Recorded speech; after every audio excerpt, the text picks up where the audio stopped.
If I could only have one lens to shoot videos with the A7 III, would I choose this one?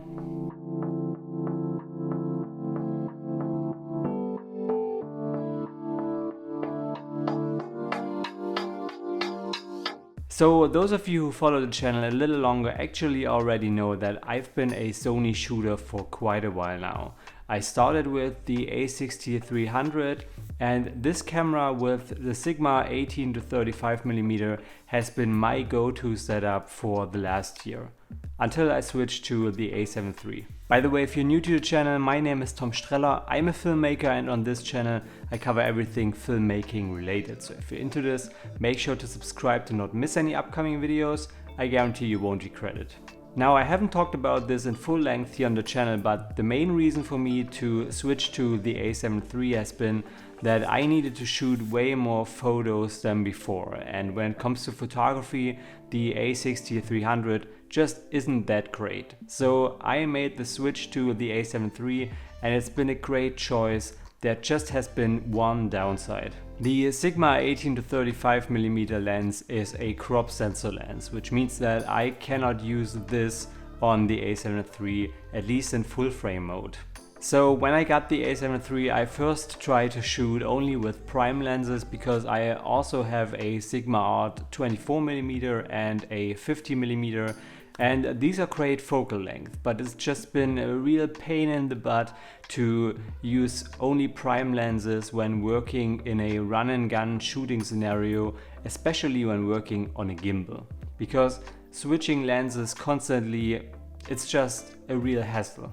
So I decided that I needed a good zoom lens again for working with the gimbal. Then, after going back and forth and doing some research, I found out about the TAMRON 28-75mm 2.8 lens. This lens has been praised a lot by photographers and videographers, especially when working with the A7 III. So the lightweight build and the good image quality just made a lot of sense for what I wanted to do. Now, I've tested this lens for around a month now, and here are my thoughts on it. But keep in mind that I am not an expert by any means, and this is not a scientific review at all. These are just my personal experiences and thoughts on this lens. First and foremost, the quality you get is actually really good. This lens will cost you around 800 bucks, and for a zoom lens with a quite fast aperture of 2.8, this is a really good deal, but you cannot expect some Sigma Art-like build quality at this price point. But even with the plastic housing, it actually feels really solid and well built. The rings run also really smooth. Just the zoom ring is a little bit stiff at first. But let's be honest, a lot of people complained about the weight of Sigma Art lenses, so this one with its 800 grams comes in pretty lightweight and handy, especially for putting it on a gimbal like I do. The image quality is also pretty good. The lens is quite sharp, even wide open, and paired with the amazingly fast Sony autofocus system, this is just an amazing setup. When zoomed in, you can get some pretty nice background compression, and on the wide end there's no noticeable distortion, at least from what I saw. The color accuracy is also pretty on point, so you definitely can get some beautiful images out of this lens. The focal range of this lens is also pretty handy. You can get some wide shots with 28mm, and you can punch in really tight to 75, or punch in even more with the crop mode on the newer Sony cameras, which will give you essentially a 105 equivalent, I guess. So that's really cool, and I actually use this a lot. The crop mode in general is a really unique feature for filmmakers on the newer Sony cameras. And last but not least, the autofocus works really good with the A7 III. It's fast, it's reliable, and it's actually quiet, which is amazing coming from the Sigma 18-35 with its constant autofocus noise. Some people reported that the autofocus works a little bit slower in low light. No hunting, just being a little bit slower. But after shooting some concerts recently, I actually cannot say that I had any problems with the autofocus speed. But now let's talk about the cons of this lens.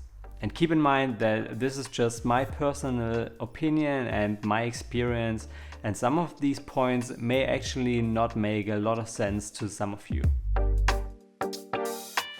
Now what's just a little bit weird about this lens is that they actually swapped the zoom and the focus ring. So on other lenses it used to be the other way around, and it's no big deal actually, but it's just something to keep in mind, especially if you're new to the lens.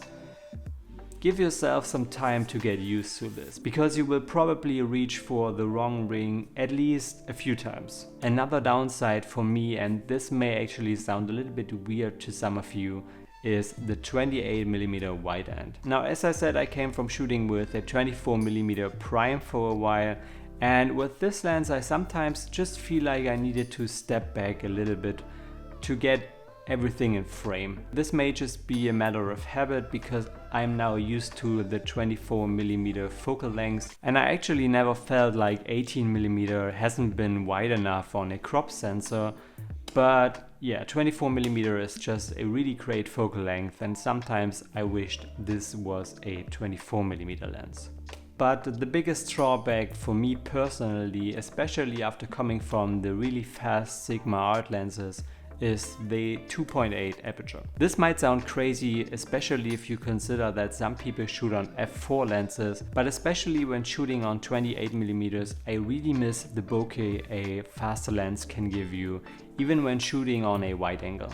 With this lens wide open, shooting at 28mm, there's only a small amount of bokeh going on in the background. Now as I said before, this is just my personal opinion and I don't really miss the bokeh in every shot, but for some shots it would be great to have some more background separation going on.